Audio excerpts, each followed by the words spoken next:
돈을 모으는 것보다 돈을 버는 것을 추천해 드립니다. 얼마나 좋은 경험이에요. 그걸 잊지 못하는 거예요. 해놓으면 당신이 낚시하는 그 순간에도 당신의 자산은 늘어난다는 거죠. 쓸고 있는 거죠. 얼마나 좋은 거예요.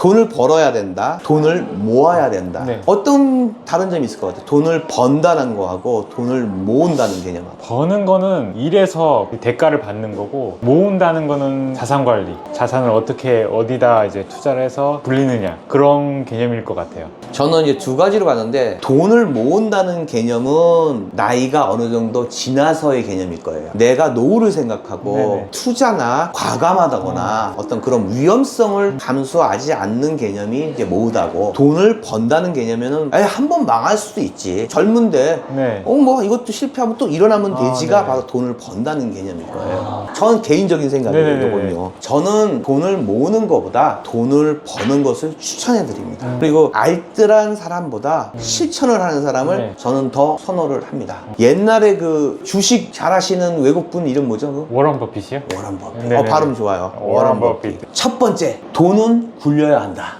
그분이 약간 다르게 얘기했어요. 아, 그래요? 돈은 굴려야 한다는 개념이 있어요. 돈을 묶여놓지 마시고 네네. 무엇이든지 자산에 투자를 해야 된다는 뜻이에요. 가만 놔두면 아무 의미가 없다는 거예요. 근데 그 워렌 버핏이라는 그 분은 그 사람은 진짜 돈 버는 천재인 것 같아요. 해안이 있는 것 같아요. 네. 그분이 그렇게 얘기했어요. 돈은 일해야 된다고. 일해야 된다. 일해야 된다. 동기부여를 해주는 거예요. 네네네. 그러니까 그게 뭐냐면, 돈은 가만히 놔둬서는 안 된다는 거예요. 계속해서 일을 해야 되는 거예요. 제가 그 전에 민물 낚시를 좋아해요. 낚시요? 네, 낚시. 네. 막 찌 올라가면 가슴이 막 설레고 공기 좋은 데서 하는 걸 되게 좋아하는데, 그때 그런 생각을 했어요. 내가 이렇게 낚시하는 시간에 네. 그냥 통장에 돈이 쏙쏙 들어왔으면 좋겠다. 누구나 그렇게 꿈꿀 것 같아요. 그죠? 그런 거를. 꿈을 꾸잖아요. 네네. 워렌 버핏이 얘기한 게 바로 네. 이거예요. 이것을 돈을 그냥 가만히 놔두는 것보다는 어디에다 포트폴리오를 만들어서 이렇게 자산에 집어넣고 나면은 거기에 대한 배당금도 나올 수도 있고, 네네네. 이 가치가 오를 수도 있고요. 네네. 그리고 뭐 이제 이자 같은 것도 나올 수 네, 있는 맞아요. 부분이 있으니까, 그렇게 해 놓으면 당신이 낚시하는 그 순간에도 당신의 자산은 늘어난다는 거죠. 쓸고 있는 거죠. 얼마나 좋은 거예요. 그러니까 돈은 움직여야 되고 굴려야 되고, 워렌 버핏이 얘기했다는 거, 돈은 일하게 해야 돼요. 일하게끔 만드는 네. 거예요. 그래서 돈은 복리에 복리를 이루어서 아. 자체적으로 얘가 막 일을 하게 하는 거예요. 저희는 아무것도 안 하는데 돈이 일을 해서 그렇죠. 굴리는 거죠. 생명력을 불어넣어주는 거죠. 근데 제가 그 전에 한번 책을 봤을 때 그런 게 있었어요. 돈의 특성, 돈의 성격. 첫 번째가 뭔지 알아요? 돈을 인격화하라는 거예요. 존중하라는 거예요. 이거 되게 중요한 얘기예요. 네. 젊으신 분들, 우리 이제 어린 분들 들어주세요. 돈을 사랑하는 것도 좋지만 존중해 주세요. 그럼 어떻게 해야 돼요? 돈을 존중하는데 막 꾸기꾸기 이러고 다니겠어요? 사랑과 존중이 합치면 좋겠지만, 저는 사랑보다도 존중해 주라는 거예요. 그러면 아까 그랬죠, 돈은 인격체라고. 네. 그럼 이 돈이 우리 우성 씨가 나를 사랑해 주네, 나를 존중해 준다. 그러면 이 돈이라는 애들은요, 네. 이 결집력이 어마어마해요. 그럼 어떻게 돼요? 돈들끼리 친구란 말이에요, 인격체는. 네, 네, 그러면 내 주인인 우성 씨가 나를 너무 존중해 준다. 네네. 너 왜 거기서 꾸기꾸기 살아? 일로 와. 그러면 돈이 모이는 거예요. 네네. 돈들이 막 아우성을 하는 거죠. 그게 처음엔 내가 말도 안 되는 소리에 하는데, 제가 요 근래 이제 손님들을 많이 뵀잖아요. 네네. 그분들하고 이런 얘기도 하고 저런 얘기도 하고 막 그래요. 그 공통점이, 돈 버는 사람들이 바로 돈을 존중하시는 분들이에요. 그 결집력은 복리의 복리예요. 망할 때도 한순간에 망해요. 추락하는 것은 날개가 없듯이 망해요. 그런데 돈을 버는 것도요, 네. 순간에 어마어마하게 감당할 수 없을 정도로 벌 수가 있어요. 돈 존중해 주는 거예요. 첫 번째는 돈을 굴려야 한다는 네네네. 개념이에요. 두 번째는 뭐냐면은 실물로 모든 것을 사야 한다는 거예요. 실물. 보통 있잖아요, 금융 쪽에 계신 분 또 저 싫어할 수도 있는데, 네. 근래에 세 가지 사건이 있었어요. 첫 번째는 뭐냐면은, 독일이 미국한테, 야 우리 맡겨놓은 금 있거든, 야 그거 이제 줘. 발칵 뒤집혔어요, 미국이. 그때가 어느 때냐면, 미국이 관세를 때리겠다는 얘기를 하고 나서, 제가 알기로는 독일이 미국 다음이었나? 금을 되게 많이 갖고 있는 나라라고. 맞아요, 2위예요. 네, 맞아요. 근데 그 나라가 이제 미국한테 달라고 하니까 놀랄 수도 있을 것 같아요. 그쵸. 그리고 또 두 번째, 저번에 한번 저 유튜브에서 제가 얘기한 거 있어요. 네. 포트녹스라고. 네, 말씀하셨죠. 알죠? 네네. 네. 그 포트녹스도 트럼프하고 일론 머스크가 동시에 포트녹스에 있는 금을 확인해 보자고 했어요. 네. 요 근래에 생긴 일이에요, 이게 다. 그리고 또 하나 이상한 일이 벌어진 거예요. 거죠. 시카고 선물 거래소라는 데가 네. 있어요. 보통은 미국에서는 이제 선물 거래를 많이 하고요. 현물은 런던 시장에서 많이 해요. 그래서 미국에서 뭐 ETF나 금 선물로 해갖고 영국에 주문을 했어요. 제가 왜 이런 얘기를 하냐면은 금펀드, 금통장, 네. ETF, 선물 공통점이 뭐예요? 실물을 받는 게 아닌 거죠. 그치. 네. 숫자 노름이에요. 실질적으로 오고 가는 거 없어요. 하지만 계산기로 그쵸. 숫자만 오고 가는 거죠. 네. 그렇게 해왔어요. 그런데 이번에 시카고 선물 거래소에서 네. 영국에 주문한 금을 현물로 달라고 했어요. 보통 선물이라는 건 뭐냐면 선물로 신청을 해서 그 가격대로 내가 필요한 곳에 다 나눠주는 거예요. 그 다음에 그쪽에서 오케이 하면 돈이 왔다 갔다 하고 뭐 이렇게 되고 미리 가격을 정하는 거잖아요. 네네네. 그런데 이거는 내가 현물로 받을 수도 있고 현물로 안 받을 수도 있어요. 네. 근데 이제까지 거의 받질 않았는데 갑자기 미국에서 그거 다 현물로 받을게 했어요. 그래서 그게 미국 본토로 금이 들어가요. 제가 세 가지 얘기했죠. 공통점 현물로 해야 된다 이런 말씀 아니에요? 맞아요. 현물이에요, 현물. 왜 세계적인 이 기조가 현물로 옮겨가고 있을까? 이거 굉장히 중요한 거예요. 왜 금을 직접 현물로 받을까? 독일은 왜 미국한테 내가 갖고 있는 금을 달라고 했을까? 그리고 미국은 왜 영국에게 내가 주문한 거를 금으로 달라고 했을까? 그리고 왜 포트녹스에 있는 잠자고 있는 금을 왜 열어볼까? 제가 저번에 그랬죠. 금과 은의 안전자산은 달러도 마찬가지입니다. 이런 안전자산들은요, 이런 전쟁, 기아, 폭동, 팬데믹 이럴 때 가치가 올라간다고 얘기했죠. 네. 인플레이션. 왜 그 가치를 확인하려 들고 가치를 갖고 싶어 할까요? 사람들이 지금 위기라고 생각하는 거 아니에요? 그래요. 위기라고 생각하는 거예요. 그러면 이런 현상을 봤을 때 우리 개인들은 어떻게 해야 돼요? 대비를 해야겠죠. 대비해야 돼요. 그게 뭐예요? 현물이에요. 뭐 금펀드, ETF 여러 가지가 있잖아요. 네. 그 중에 현물을 갖고 계시라는 거예요. 세상이 어떻게 변하고 어떻게 바뀌고 어떻게 뒤집어질지 몰라요. 내 거 내가 갖고 있고 우리 가족 내가 이 현물로 지킬 수 있다고 생각을 하세요. 그걸 제가 말씀을 드리고 싶은 거예요. 굉장히 중요합니다. 현물로 가지고 계시고요. 그 현물이 앞으로 미래 세상에 굉장히 중요한 역할을 할 겁니다. 믿지 못해요. 국가가 갖고 있는 거, 국가가 예상한 거, 국가가 교환하는 거, 국가의 숫자는 국가가 주인이에요. 은행에 있는 돈 누구 거예요? 국가 거예요. 내 명의로 있을 뿐이에요. 내 거 아니에요. 국가가 위기 시에는 은행에 있는 내 돈이 내가 마음대로 가져올 수가 없는 거죠. 그러니까 아까 얘기한 첫 번째 돈을 굴려라. 굴려라. 두 번째 뭐예요? 현물로. 현물로. 금과 은과 모든 거. 뭐 여기에 국한되지도 않을 것 같아요. 제 생각에도 뭐 거래소 같은데 네. 많이 있잖아요. 저는 코인도 마찬가지라고 생각해요. 잠깐 빗나가지만 잠깐 설명을 네. 해드릴게요. 우리가 말하는 코인은 블록체인 기술로 만들어진 거예요. 네, 맞아요. 그 블록체인이 뭐냐면 이게 블록처럼 돼 있는 체인처럼 연결돼 있는데 그걸 뚫지 못해요. 뚫으면 또 갇히고 뚫으면 또 갇히고. 그래서 거기를 해킹을 할 수가 없어요. 그게 큰 자산이에요. 코인 자산이. 네네네. 그런데 거래소는 뚫려요. 이 자체적으로 비트코인이 갖고 있는 블록체인 기술을 내가 거기에 들어가서 거기에 있는 정보를 빼낼 수가 없어요. 그런데 거래소는 해킹이 가능해요. 그래서 생겨난 게 뭐냐면 바로 개인 지갑이에요. 아, 이거 못 믿겠다. 물론 해킹을 당해도 거래소에서 보상을 해줘요. 이건 우리의 과실이니까. 그런데 해킹을 한 방 맞고 두 방 맞고 머리에서 빵 맞으면 다 보상해 줄 수가 없죠. 방법이 없어요. 네. 그래서 국가에서 그걸 보상해 줄까요? 거기는 사기업이에요. 그러면 어떻게 해요? 자빠지죠. 그럼 내 돈 어떻게 할 거예요? 날아가는 거죠. 날아가는 거죠. 거래소는 복덕방이란 말이에요. 그냥 여기서 이전, 여기서 이전.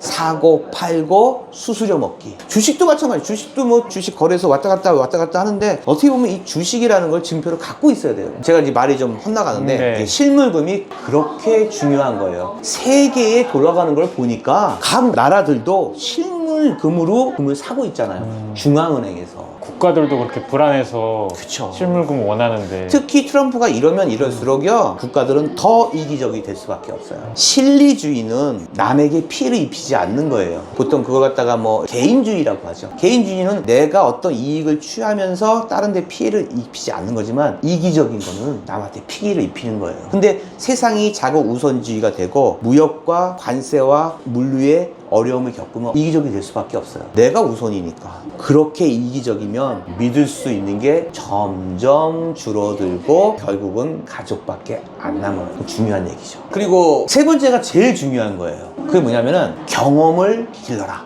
이거 굉장히 중요합니다. 이 경험이라는 개념은요, 어떻게 보면은 1인칭이에요. 내 경험. 남의 경험은 내가 느끼지 못하고 보고 듣는 거예요. 뭐 이 사람의 뭐 자서전, 네. 뭐 전기, 뭐 이런 거 본 거는 이 사람의 경험을 내가 눈이나 귀로 들은 것 뿐이죠. 근데 경험을 길러라? 이 개념이 뭐냐면은 옛날에 제가요, 공부는 못했지만 초등학교 때 대부분이 그랬을 거예요. 학교지, 집, 학교만 다녔어요. 이렇게. 그러다가 사촌 누나가 저 말고 사촌들을 여러 명을 데리고 어디 먼 데로 갔어요. 제가 그때 살았던 데가 좀 약간 시골이에요. 그 또래의 4-5명이랑 네. 해서 사촌 누나하고 어딜 갔냐면은 국립중앙박물관이라는 데에 갔어요. 그 어린 나이에, 그러니까 3학년이었으니까 9살, 10살 됐나요? 네네. 그때 무슨 개념도 없죠. 네. 애들하고 와서 막 장난치고 이럴 때, 그때 그 고려 조선시대의 네. 왕관 이런 걸 볼 때 가슴이 두근거렸어요. 그리고 지금까지도 그때의 냄새와 그때의 색깔과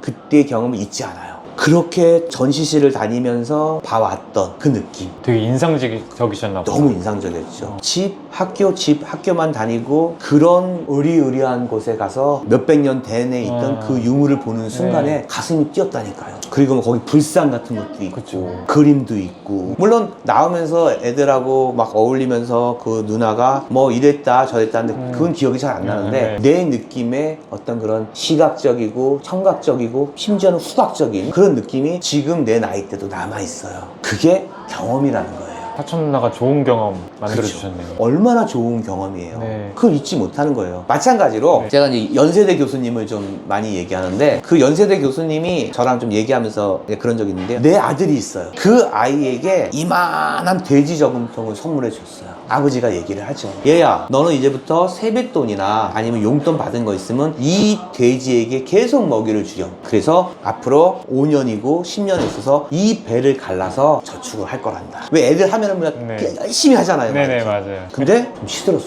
처음엔 재밌는데 하다 보면 조금 식상해지니까. 왜 식상해지냐 느끼냐면은 볼 수도 없어요. 왜 보통은 저금통이 투명이 아니어서 넣기만 하지 안에 볼 수가 없어요. 내가 본 거 보고 싶고 막 이러고 싶은데 볼 수가 없어요. 그리고 너무 길어요. 5년이고 7년이고, 그리고 이걸 갖다가 은행에 저금한다고 그랬는데 이거를 배를 갈라서 모아서 은행에 가지고 간 요 찰나이지 그 다음부터 내가 그걸 느낄 수 있는 게 별로 없다는 거죠. 그럼 이 아이는 조금 좀 시무룩해지고 의욕도 별로 없어지기 시작할 거예요. 그리고 가장 중요한, 5년 후에 이 돈의 가치가 하락된 거를 가르쳐야 되는 거예요. 참교육은 이 애에게 돈을 아껴서 저금을 해서 이걸 가지고 은행에 저축을 해라가 경험을 쌓게 해주는 게 아니라는 거예요. 그 연세대학교 아버지는 이 애를 데리고 와서 금은방을 자랑하는 것 같지만 제 앞에서 돼지 저금통을 갈라요. 그리고 배를 쫙 벌려요. 그럼 거기에 1,000원짜리 동전, 뭐 100원짜리, 네네. 500원짜리, 10,000원짜리 여러 개 있을 거 아니에요. 네네. 그 애에게 이 돈이 얼마만큼 모여있는 걸 직접 가르게 해요. 그리고 이 돈이 얼마 정도의 가치가 있는지를 세어보라고 해요. 그러면 이제 막 해요. 근데 사실 솔직히 얘기하면 아이에겐 좋지만 저희가 와서 갈라서 이걸 세는 거는 정말 힘든 일입니다. 그쵸. 집에서 좋잖아요. 야, 배가 른다. 네가 이제까지 모았던 게 오유 352만 원이야. 오. 와, 박수. 나가자. 아빠 어디 가요? 은행 가요? 아니, 금은방 간단다. 오. 그러면 이 돈의 주인이 누구예요? 그 아이. 아이죠. 아이예요. 어르신분들 아이 돌잔치 때 금 들어온 거 누구 거예요? 부모님 거? 아이 거예요. 근데 부모님 거라고 이렇게 착각하시는 것 같아요. 네, 보통- 아이 거예요. 네. 아이에게 돌이어서 이렇게 선물이 들어왔단다. 네. 이건 너의 것이다. 너의 이 가치는 어느 정도 된다. 네. 그런 걸 가르쳐야 돼요. 그래서 이 아이에게 그러죠. 이 돈을 은행에 넣으면은 이자가 이 정도 나온단다. 그런데 이게 5년 있다가 모은 돈을 네가 넣으면은 돈의 가치가 많이 떨어져. 호빵을 네가 지금은 100원에 먹을 수가 있겠지만은 5년 후에는 200원이야. 그러면 2배의 손실이 생긴단다. 그러니까 아버지 생각에는 금을 사두는 게 낫겠다. 왜 요즘 유행하는 거 있잖아요. 콩알금. 이렇게 해서 뭐 반려금이라 그래갖고 이 동글동글한 거 막 네네. 한 돈짜리, 반 돈짜리, 1g짜리. 네. 이렇게 보여주는 거예요. 너가 이 돈으로 이 금을 요만큼을 살 수 있단다. 네네. 그런데 말이다. 이것은 네가 계속해서 키우면 저금하는 거에 너가 3만 원이라고 얘기하는데 얘 같은 경우에는 10만 원이 된단다. 금은 물가 상승률에 비례해서 오른단다.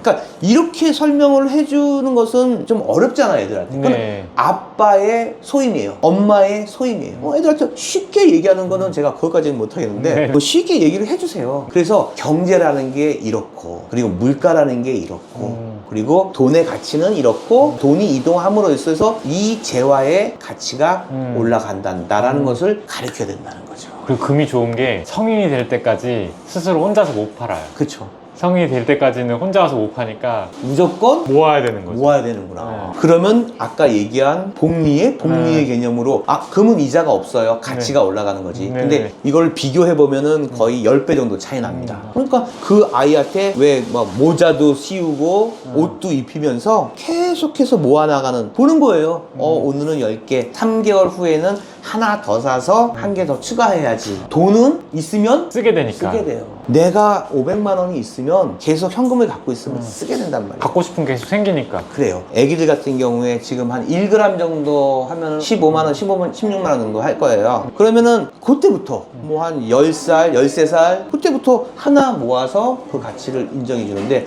아까처럼 네. 이거 내가 팔고 싶어도 어디서 팔아야 돼요? 금은방에서 팔아야 돼요. 맞아요. 근데 애가 이 통을 갖고 와서 저 이거 팔 거예요. 그러면 야, 너 왜 그래 너? 가까이 오지 마. 네네네. 이런다고요. 네, 큰일 나죠. 거부한단 말이에요. 네. 그러면은 계속 모으는 거잖아요. 바로 그런 면에 있어서 아이들에게 교육도 시키고 그리고 가치도 인정해주고 이런 모든 것들이 도움이 될 거라고 저는 생각을 해요. 제가 그때 감명 깊은 게 뭐냐면은 네. 실제로 있었던 일인데요. 어머니가 와갖고 돌반지 있죠. 돌반지를 갖고 와갖고 교환을 해주잖아요. 우리가 네네. 분성여만 받고. 네. 근데 자기 애를 데리고 왔어요. 그래서 이 돌반지는 네 거다. 지금 이러한 경우로 이거를 바꾸려고 한다. 네. 너 어떻게 생각하니? 이게 뭐 물어보더라고요 앞에서. 근데 속으로 제가 뭘 알아 했는데 딱 분명하게 얘기했어요. 저 골드바를 바꾸고 싶습니다. 그래서 다음에 제가 혹시라도 커서 팔더라도 제가 손해보는 일이 없게끔 하겠습니다라고 이 애가 얘기했어요. 물론 어머니가 가르쳤겠죠. 네네. 깜짝 놀랐어요. 부모와 자식에 대한 사랑이 그냥 돈을 주는 게 아니에요. 이 돈을 어떻게 가치 있게 쓰고 아까 얘기한 대로 돈을 어떻게 버냐는 거지. 이런 경제관념을 심어준다고 하면요, 이 아이는 커서 돈 벌걸요. 그런 개념으로 자식들한테 교육을 시켜줬으면 좋겠어요. 저는 지금 3가지를 얘기했는데 세 번째가 경험을 쌓게 해주는 네네네. 거. 아이들한테 경험을 쌓게 해주는 거는 그거는 부모님의 의무라고 생각해요. 아까 얘기했죠. 돌반지 가지고 와서 네. 아이에게 교환했을 때 네. 가격을 얘기해 주는 네. 거, 또 돼지저금통을 갖고 와서 이 돈의 가치를 얘기해 주고 이게 가치가 오르는 거 설명하는 거. 네. 뭐 그런 게 있지 않겠을까요?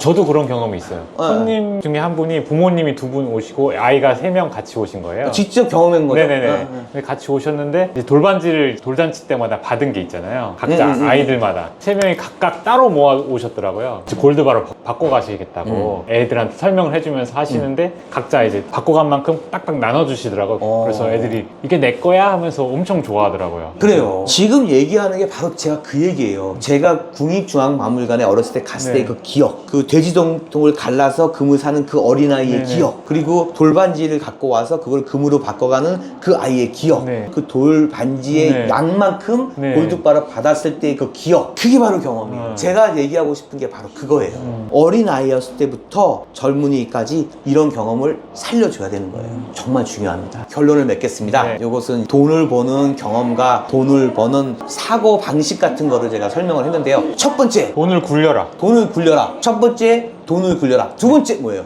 현물을 가지고 있어라. 현물, 네. 현물 자산을 가지고 있어라. 세 번째 뭐예요? 경험을 길러라. 경험을 길러라. 그래요. 이 3가지를 본인도 기억을 하시고 어린 아이들과 네네. 청소년들에게 알려주십시오. 그것이 저의 큰 의미가 될 수 있습니다. 네. 감사합니다. 감사합니다.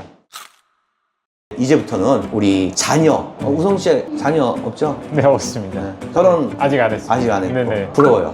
그래요?